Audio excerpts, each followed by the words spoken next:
In today's video, I'm going to teach you how to change your account name on Hubspot.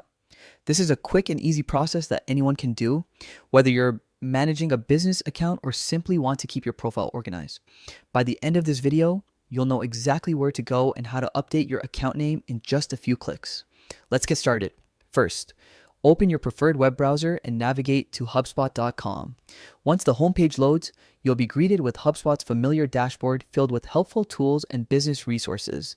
Now, look toward the top right corner of the page. You'll see a login button. Go ahead and click on it. This will take you to the login screen where you can enter your HubSpot credentials. Type in your email address and password carefully, and if you manage multiple HubSpot accounts, make sure you're logging into the one where you want to update the name.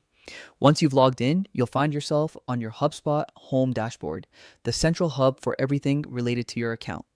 From here, we'll navigate to the settings where all your customization options are located. Take a look at the top right corner of your screen again. You should see a gear-shaped icon, which represents your settings. Click on this icon to open the settings menu. This is where you can manage and adjust various aspects of your HubSpot experience, from account preferences to data management and user information. Inside the settings panel, you'll notice a sidebar filled with different options. Scroll through until you find something labeled Account Defaults, User Preferences, or Profile. Depending on your version of HubSpot, the wording might vary slightly. Within this section, look for the field labeled Account Name. This is where you can view and edit the current name associated with your HubSpot account. Click inside the box and type in the new account name you'd like to use. This could be your company's updated name, your personal name, or a descriptive title that better fits how you use your HubSpot workspace. After entering your new account name, make sure to save your changes.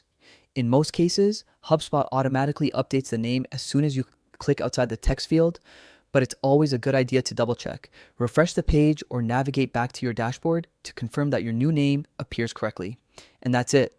You've successfully changed your account name in HubSpot. It's a small update, but one that can make your workspace look more professional and help keep your account details consistent across all your tools. Remember, keeping your account information up to date is an important part of maintaining clear organization and avoiding confusion, especially if multiple people manage your HubSpot environment. Thanks for watching. If you found this guide helpful, make sure to like, subscribe, and check out more of our quick HubSpot tutorials to keep improving your workflow and mastering your digital tools.